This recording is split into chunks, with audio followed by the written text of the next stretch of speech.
It just goes to show you, it's always something.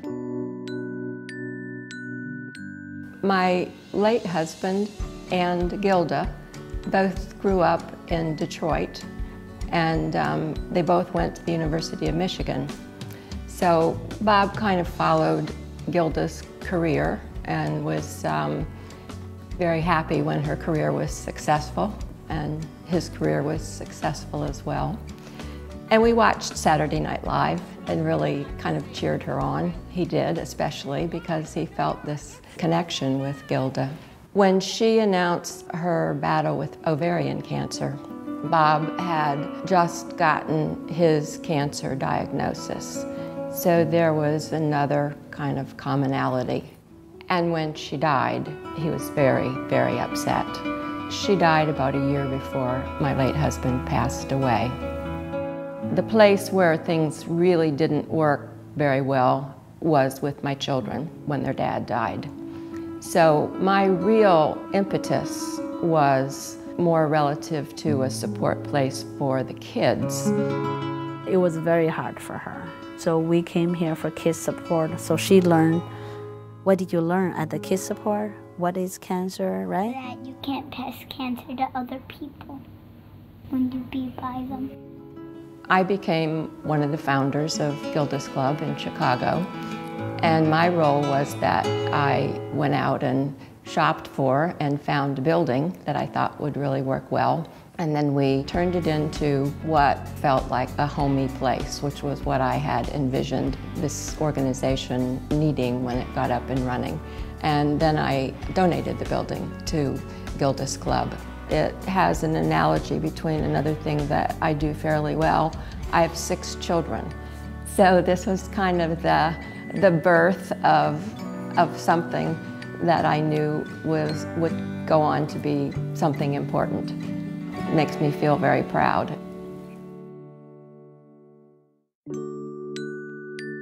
That's so funny, I forgot to laugh. Gilda actually appeared on this very stage back in 1974, I think it was. We switched the Toronto cast and the Chicago cast, and on the Sunday night, the Canadian cast came in, which Gilda was part of. But you know, you had John Candy, Gilda Radner, Eugene Levy, Belushi, Catherine O'Hara, all on stage at one time. We all had a crush on Gilda. She came with a sort of effervescence and a great ability to connect with an audience. She was very funny and she was very talented. Well, I think Gilda was the first person that really, you know, when she came out and talked about her cancer, she's a comedian, so she brought a sense of humor to it, and I think a certain lightness that never had been there before. Oh, I'm sorry, Gary, I haven't been on television for a while. Oh, yeah. What was wrong? Oh, I had cancer. What did you have? She really was the one that broke the ice for bringing a sort of a sense of humor to cancer, and I think, you know, at Gildas Club, in those groups, I think most of those survivors would tell you that having a sense of humor is so important to their recovery and to dealing with what they're dealing with. What we do at Second City is about ensemble, you know, looking out for each other. And I think that what we do at Gildas and what is done at Gildas is it's also about support system. It's a great place where people can really get the comfort and support that they need. And this is what we're all about. I think there's a symbiotic relationship for Second City and Gilda. You know, you get this horrible thing, but you get a choice in how you deal with it. I'd rather laugh than cry.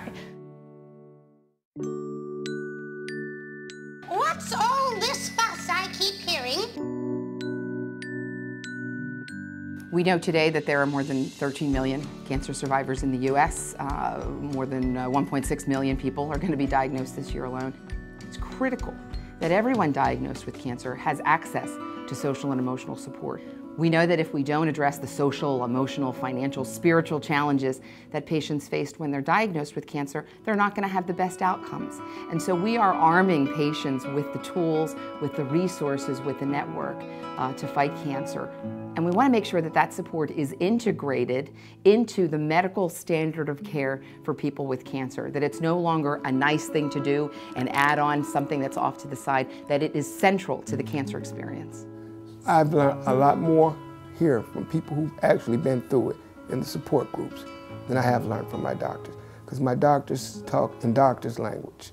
my friends here talk in people language. Sometimes just hauling my butt to yoga, and like that helps, and like being in a room full of people who understand. I was very scared to go to the support group because I really didn't want to come and talk about myself. But that's been like the best thing, because, you know, as much as I get support from my family, which I really do, they don't understand totally. So this is where I come for that support. When you know other people are going through very similar things, somehow it gave you like a sense of community, and we're facing the same fight, and that does help you. We could go up, up, up, and take that little ride. We'll sit there holding hands and everything will be just right. And maybe someday I'll see you again. We'll float up in the clouds and we'll never see the end. We'll go up, up, up, but I'll fly a little higher. Go up. Thank you. You are doing a wonderful, a worthy cause for so many people. I'm just one of those who benefit from their wonderful gift. Thank you for helping out us here at Gildas Club. I would say thank you. Your money does a lot of good, and to continue doing that and to helping people who need it. Thank you for saving my life.